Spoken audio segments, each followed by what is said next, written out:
turma! Vamos iniciar nossa aula de filosofia. Hoje temos como tema a ética aristotélica, né? Então nós vimos a ética platônica, conceito de ética segundo Platão, e agora vamos ver conceito de ética segundo Aristóteles, né? Então Platão ele traz a ideia de ética para a sua teoria das ideias, né? Do mundo das ideias, onde existiria dois mundos, um mundo sensível, que é esse mundo que a gente vive, né? E um mundo inteligível, que seria o mundo das ideias, um mundo superior, onde as coisas são perfeitas. E lá, segundo Platão, é que ficaria essa ética, né? Mas aí seria uma coisa quase inatingível ao ser humano, assim como seus conceitos, né? Por isso que a gente fala muito sobre o mundo platônico, seria um mundo ideal, certo? É um mundo onde as coisas elas acontecem, as coisas perfeitas acontecem. Só que no caso de Aristóteles, Aristóteles ele é mais prático, ele é mais objetivo, ele acredita que não existe mundo inteligível, só existe um mundo sensível, que as coisas acontecem aqui mesmo, né? E que o perfeito pode existir no mundo sensível. Então, para ele, para Aristóteles, né, a ética está no mundo sensível, não é uma coisa inatingível. E aí nós, para que possamos elaborar a ética, nós precisamos de uma coisa chamada virtude. Então, de acordo com Aristóteles, a nossa ética deve orientar nossas ações, os valores morais. A gente já falou sobre isso, né? Para Aristóteles também, a ética ela deve orientar os valores. Daí a importância da ética, né? Diferente de Platão, que diz que a razão é o caminho para o exercício ético, certo? Então, como é que se alcança, segundo Platão, essa ética? Através da razão, né? Como é que o camarada lá, o indivíduo lá, saiu da caverna? A curiosidade que levou à busca pelo conhecimento, a busca pela razão. É a razão que move o ser humano em busca de uma ética. Para Aristóteles também, certo? Aristóteles acredita que a razão deve vir acompanhada de ações virtuosas. Então não é só a razão, você precisa das práticas de virtude para que você possa alcançar a ética, ser um ser ético, né? O que é virtude? Virtude é igual ao equilíbrio das nossas ações. Vocês estudaram ano passado sobre as virtudes, né? Então, a virtude, ela traz o ser humano a práticas éticas para Aristóteles, né? Como garantir que os valores morais estão levando o indivíduo e determinada sociedade para o caminho certo, né? Como é que a gente sabe que os valores de determinada sociedade são certos ou errados? Segundo o filósofo grego Aristóteles, a virtude é a disposição para fazer o bem e deve preceder os valores morais. Todos os seres humanos têm a possibilidade de serem virtuosos. Então, uma sociedade que tem práticas virtuosas, que tem práticas de virtude, essa sociedade, segundo Aristóteles, é uma sociedade que leva o indivíduo, né, a práticas para o caminho certo, né? Então, a virtude deve estar no indivíduo, estar na sociedade. Como saber se somos virtuosos? A virtude é uma justa medida moral. Por exemplo, a coragem é uma virtude. Se faltar coragem a uma pessoa, significa que ela é covarde. Quem não tem coragem é covarde. Mas se a pessoa age sem limites do medo, ou seja, por imprudência, também não é virtude. Muita coragem, né, pois vive em excesso, né? Então a falta e os excessos são vícios, pois desequilibram a balança. A coragem é o equilíbrio, né? A coragem é a virtude entre esses dois vícios, a covardia e a imprudência, certo? Então nossas ações elas têm que ter uma justa medida, um equilíbrio, para que sejam consideradas ações virtuosas. E aqui, né, virtude é a prática do bem e o vício é a prática do mal. Então, para Aristóteles, de mais é vício, de menos é vício. A virtude está no meio, né? Está no equilíbrio entre as nossas ações. Aqui tem alguns exemplos de virtudes e de vícios, né? Amizade, por exemplo, né? Amizade é uma virtude para Aristóteles, mas a falta de amizade, a inimizade, é um vício por deficiência. Agora, muita amizade demais, você ficar babando, né? Que a gente diz babão. A adulação é um vício por excesso. Coragem, que a gente já falou, né? Covardia, a imprudência. A temperança, certo? Você ter o ser centrado, né? Por deficiência, é insensibilidade, por excesso, libertinagem, né? Você pode ser, não pode ser também demais, né? Você não pode ser animado demais. Generosidade é um vício, perdão, generosidade é o vício de generosidade. Fiquei doido. Generosidade é uma virtude. Falta de generosidade é avareza. Muita generosidade, extravagância. Ambição é uma virtude. Falta de ambição, indolência. Muita ambição é ganância. Justiça é uma virtude. Falta de justiça, indiferença. Muita, né? A maleficência. Humor, falta de humor, melancolia, tempestividade, né? Quem tem muito humor acaba tornando-se uma pessoa que carrega humor negro, né?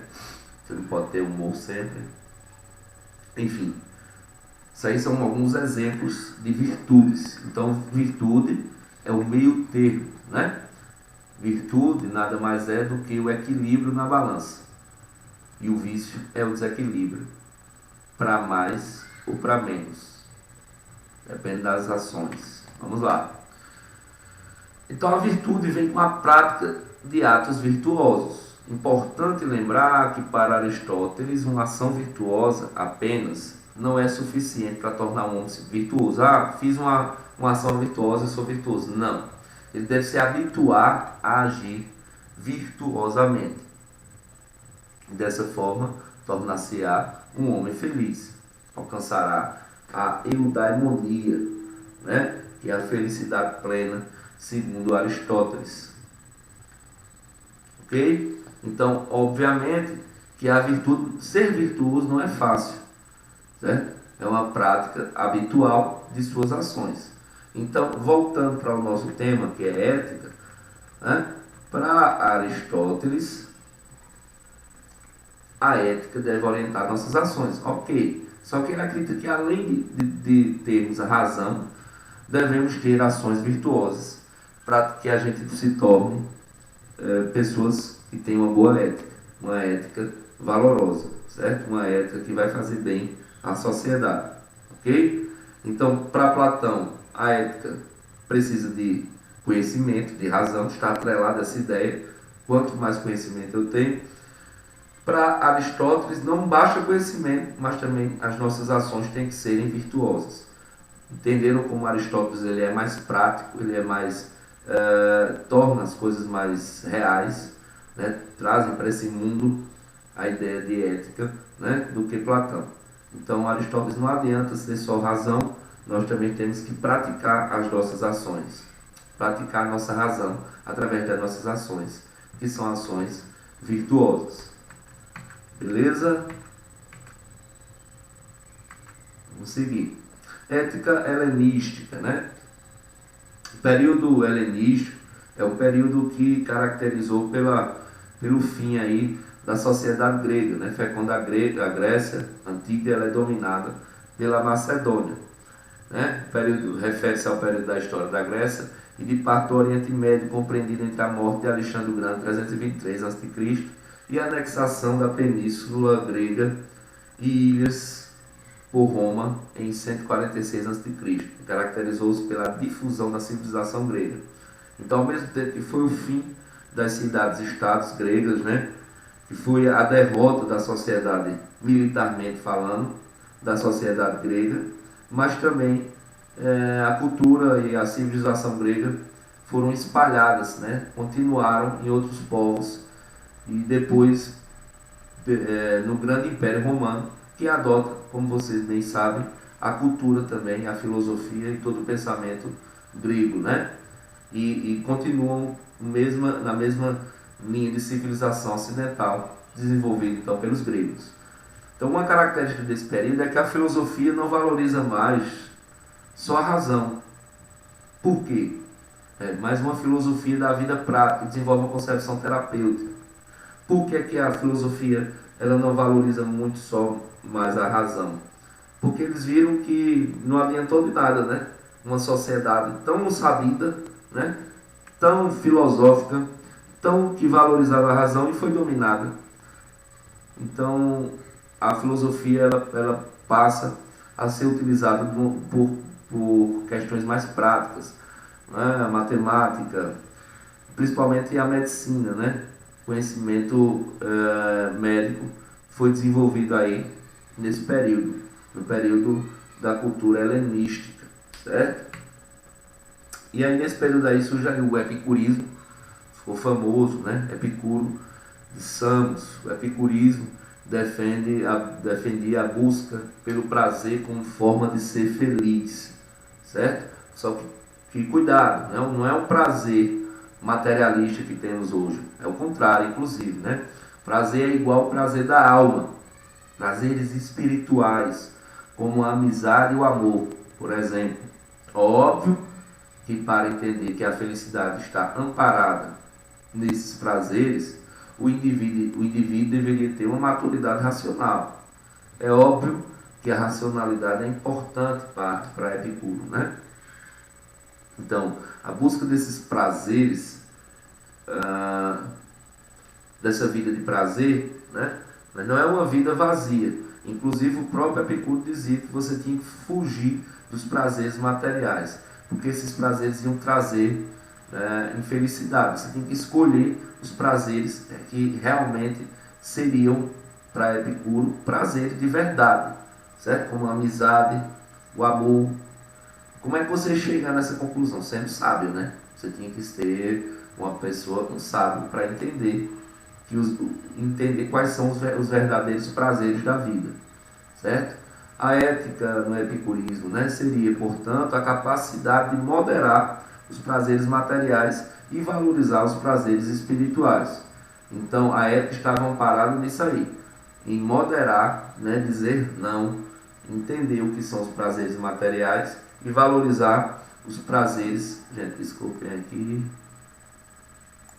e valorizar os prazeres verdadeiros, né, para Epicuro. Então devemos, segundo Epicuro, avaliar todos os prazeres e sofrimentos de acordo com o critério dos benefícios e danos, certo? Existia para Epicuro determinados prazeres, eles vão gerar um sofrimento tão grande que nem vale a pena. O prazer não é mal, não é um mal em si, mas certos prazeres trazem mais dor do que felicidade. Então a habilidade de uma sociedade que se soubesse medir e escolher os verdadeiros prazeres para Epicuro, essa seria uma ética interessante que desenvolveria essa sociedade, certo? Se essa determinada sociedade fosse amparada na busca pelos verdadeiros prazeres, não os prazeres materialistas, mas sim soubesse avaliar, porque existem prazeres que causam muita dor, esses aí não vale a pena. Você tem que escolher os prazeres da alma, os prazeres que trazem uma paz espiritual. Ok? Continuemos. Estoicismo. Zenão de Cítrio aí, né? Criou o estoicismo. Então, o estoicismo é o contrário do epicurismo. Ele critica o epicurismo. Diz o seguinte, né? Por e contra a busca pelos prazeres de qualquer tipo, certo? Sendo esses considerados a origem de todos os males. Então, para o estoicismo, o prazer é um erro. Os estoicos defendem a eliminação das paixões e a aceitação do destino. Né? O estoicismo está interligado com a natureza. Ele achava que a natureza é perfeita, que a natureza é perfeita e que o ser humano deveria aceitar as condições, né? As decepções, as tristezas, porque, e ser indiferente a isso, porque acha normal, porque não há o que se lamentar, já que eu acho que o prazer é que vai gerar dor, né? Aí uma frase do cantor Renato Russo, diz assim, numa música, né? Quando o sol bater, não sei se vocês já escutaram essa música, na janela do teu quarto. Tudo é dor, e toda dor vem do desejo de não sentirmos dor, né? Então a gente só sente dor porque a gente quer ter prazer, né? Se a gente se contentasse com as coisas da natureza, entendesse a vida como uma naturalidade, a dor não existiria, né? Por que é que existe a dor? Porque nós queremos não sentir dor, né? Tudo é dor e toda dor vem do desejo de não sentirmos dor, né? Obviamente. Então, a ética do estoicismo, né? Para os estoicos, o homem virtuoso é aquele que aceita, inclusive, as dores encontradas pelo caminho. Deve-se aceitar as leis da natureza, pois elas não são arbitrárias, muito menos irracionais. Né? Você tem um poder sobre, essa é uma frase aí do Marco Aurélio, você tem um poder, o romano, né, que seguiu o estoicismo, o imperador romano, você tem poder sobre a sua mente, mesmo quando não tem sobre os fatos externos. Compreenda essa lição e você encontrará toda a força de que precisa. Né? Que ele está dizendo isso aí, que se nós só soubermos controlar os nossos prazeres, né? Não viver em torno dos prazeres, a gente também não vai ter dor, certo? É meio duro, meio cruel dizer isso, né? Dizer assim, eu não ligo para prazer, mas também quando tem alguma coisa ruim, se eu não tenho prazer, se minha vida não é orientada pelo prazer, a dor não vai doer tanto como doeria se eu estivesse buscando prazer, certo? Então o estoicismo é o contrário do epicurismo. Enquanto o epicurismo defende a busca pelo prazer, o estoicismo nega qualquer forma de prazer, certo? Um defende aqui um prazer especial, né? Um prazer que seria o prazer da alma, prazeres espirituais, certo? E o outro, o não prazer totalmente. Mas a eliminação de qualquer tipo de prazer também eliminaria a dor. Faria uma sociedade viver em torno de algo, de algo mais natural, do ritmo da natureza. Não tem bem, mas também não tem mal. Seria uma espécie de equilíbrio, o estoicismo. Ok? Então a gente viu aqui na nossa aula, só voltando aqui, nós vimos